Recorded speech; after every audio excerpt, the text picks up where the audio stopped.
Juan Marcos era probablemente primo de Bernabé. Acompañó a Pablo y a Bernabé en su primer viaje misionero, pero luego decidió abandonarlos. Como consecuencia, Pablo se negó a llevarlo en su segunda expedición. Tuvo un vínculo cercano con el apóstol Pedro, quien se refiere a él como su hijo. Hoy estamos en nuestro día 146 de nuestro plan de estudio, leyendo el Nuevo Testamento y Salmos en un año. Oramos juntos. Gracias te damos, amado Señor, en este día. Padre, te pedimos que nos ayudes en esta lectura. Danos sabiduría, ilumina nuestras mentes, ayúdanos a vivir tu palabra conforme a tu voluntad. En el nombre de tu Hijo amado Jesucristo te lo pedimos y decimos amén. Hechos 15. El problema de los judaizantes. Algunos que llegaron de Judea enseñaban a los hermanos: si no se circuncidan conforme al rito de Moisés, no pueden ser salvos. Como Pablo y Bernabé tuvieran gran disensión y debate con ellos, los hermanos determinaron que Pablo y Bernabé y algunos otros de ellos subieran a Jerusalén a los apóstoles y a los ancianos para tratar esta cuestión. Así que, siendo enviados por la iglesia, pasaron por Fenicia y Samaria, relatando detalladamente la conversión de los gentiles, y causaban gran gozo a todos los hermanos. Cuando llegaron a Jerusalén, fueron recibidos por la iglesia, los apóstoles y los ancianos, e informaron de todo lo que Dios había hecho con ellos. Pero algunos de la secta de los fariseos que habían creído se levantaron diciendo: es necesario circuncidarlos y mandarles que guarden la ley de Moisés. El concilio de Jerusalén. Entonces los apóstoles y los ancianos se reunieron para considerar este asunto. Después de mucho debate, Pedro se levantó y les dijo: hermanos, ustedes saben que en los primeros días Dios escogió de entre ustedes que por mi boca los gentiles oyeran la palabra del Evangelio y creyeran. Dios, que conoce el corazón, les dio testimonio dándoles el Espíritu Santo al igual que a nosotros. Y ninguna distinción hizo entre nosotros y ellos, purificando por la fe sus corazones. Ahora pues, ¿por qué tientan a Dios poniendo sobre el cuello de los discípulos un yugo que ni nuestros padres ni nosotros hemos podido llevar? Creemos más bien que somos salvos por la gracia del Señor Jesús, de la misma manera que ellos también. Toda la multitud hizo silencio y escuchaban a Bernabé y a Pablo, que relataban las señales y prodigios que Dios había hecho entre los gentiles por medio de ellos. Cuando terminaron de hablar, Jacobo tomó la palabra y dijo: escúchenme, hermanos. Simón ha relatado cómo Dios al principio tuvo a bien tomar de entre los gentiles un pueblo para su nombre.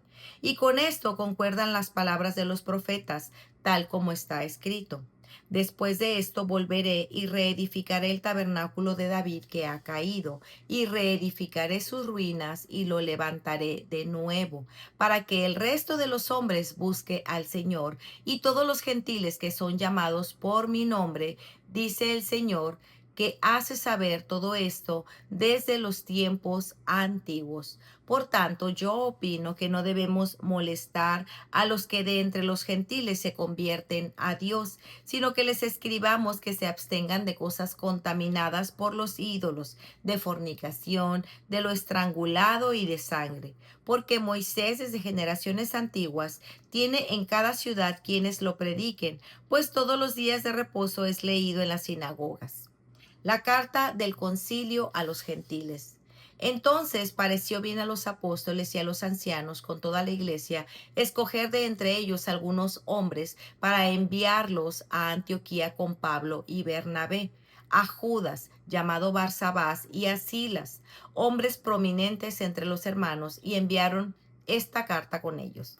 Los apóstoles y los hermanos que son ancianos, a los hermanos de Antioquía, Siria y Cilicia, que son de los gentiles, saludos.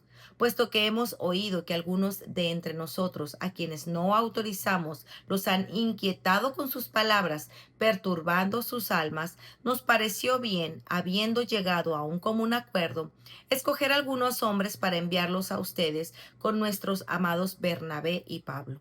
Estos hombres han arriesgado su vida por el nombre de nuestro Señor Jesucristo.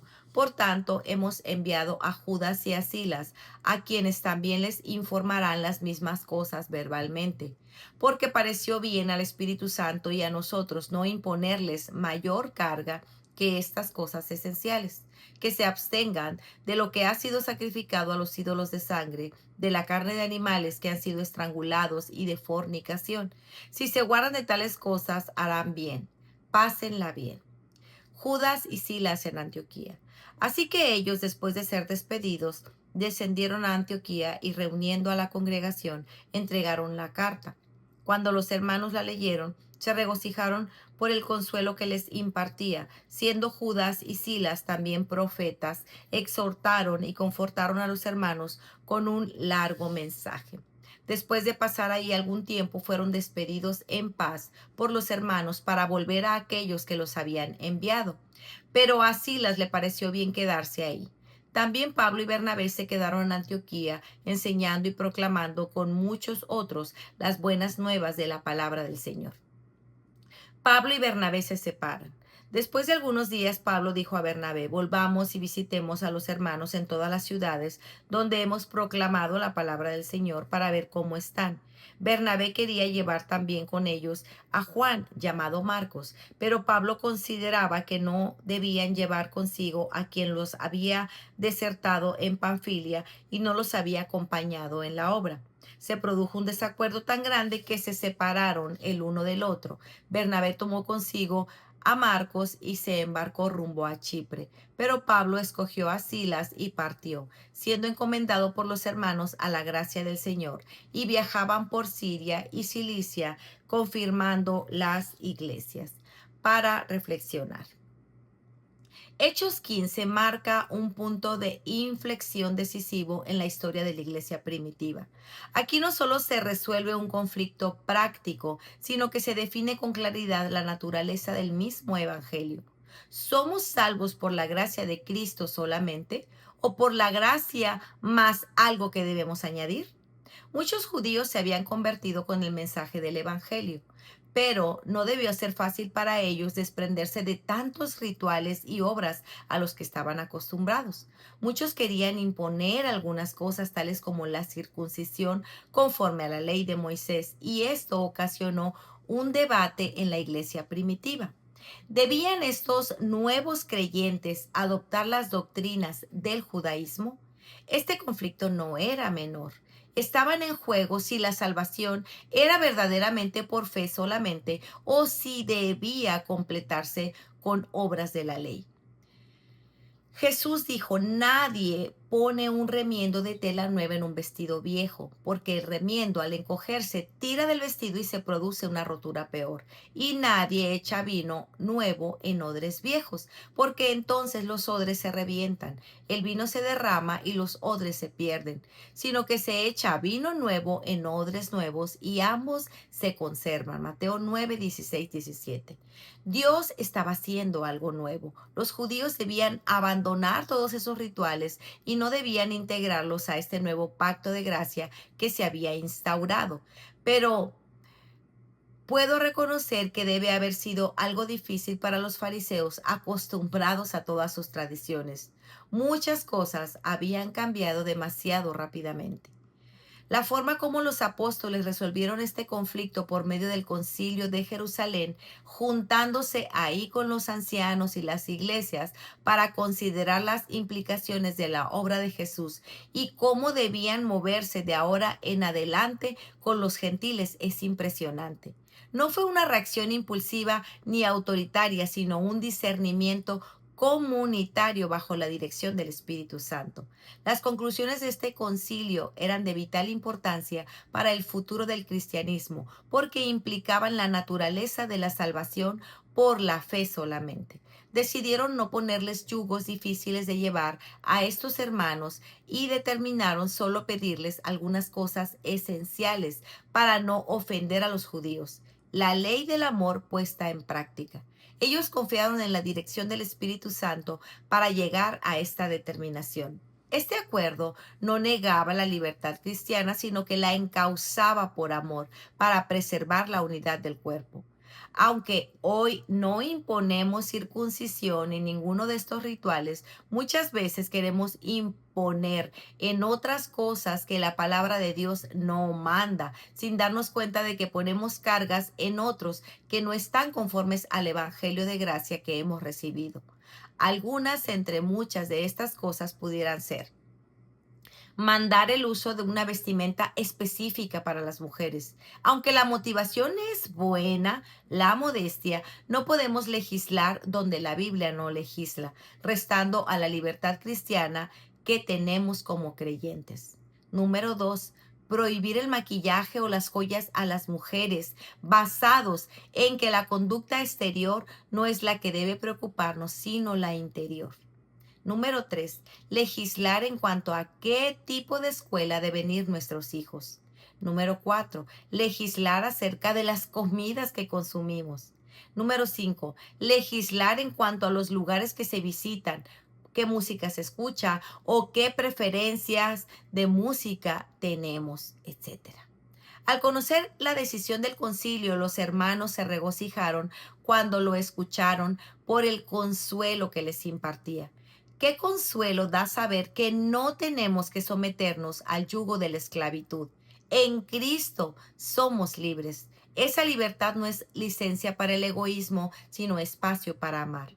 Aquí Lucas introduce un episodio relacional que muestra que incluso los líderes maduros siguen siendo instrumentos frágiles en las manos de Dios.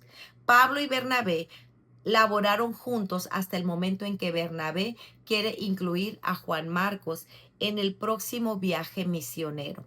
Pablo se sentía defraudado por Marcos, ya que los había abandonado antes. Esto provocó un desacuerdo grande entre Bernabé y Pablo, y cada uno siguió por su lado haciendo la obra de Dios, aunque es posible que más adelante se hayan reconciliado.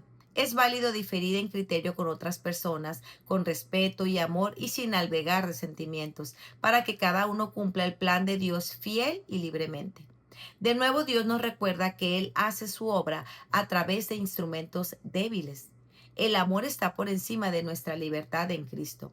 Este capítulo también nos introduce al principio clave que será desarrollado más adelante en las epístolas, pero que hoy empezamos a ver con un poco de cómo se aplica: el amor gobierna el uso de nuestra libertad en Cristo. Transmitir el Evangelio era tan importante para ellos que era preferible circuncidarse sin realmente tener que hacerlo, para que nada fuera a ser obstáculo para que los judíos escucharan el mensaje de boca de ellos. Pablo es un ejemplo para nosotros a la hora de no hacer uso de su libertad cristiana para lograr un fin mayor. A los judíos me hice como judíos para poder ganar a los judíos. Primera de Corintios 9:20. Hoy vivimos en tiempos confusos, ¿cierto? Es muy común hoy defender mis derechos, mi libertad cristiana, sin tomar en cuenta la conciencia débil de los demás con ciertos temas. Pero en las Escrituras aprendemos que la vida cristiana no se vive egoístamente. Somos parte de un cuerpo y siempre debemos tomar en cuenta a los demás, honrarlos por encima de nosotros mismos. En ocasiones estamos llamados a amar al hermano a una costa de nuestra libertad, si el ejercicio de esa libertad sería causa de tropiezo para ese hermano. Porque ninguno de vosotros vive para sí mismo y ninguno muere para sí mismo. Romanos 14:7. Porque si por causa de la comida tu hermano se entristece, ya no andas conforme al amor. No destruyas con tu comida a aquel por quien Cristo murió. Romanos 14:15. Sean afectuosos unos con otros, con amor fraternal, con honra, dándose preferencia unos a otros. Romanos 12:10. Para meditar. ¿Entiendes y vives y proclamas la libertad que Cristo ganó por ti en la cruz? El amor gobierna tu uso de tu libertad en Cristo. Pues muy bien, amigos, este ha sido nuestro día 146. Nos vemos el día de mañana. Que el Señor les bendiga grandemente. Hasta pronto. Bendiciones.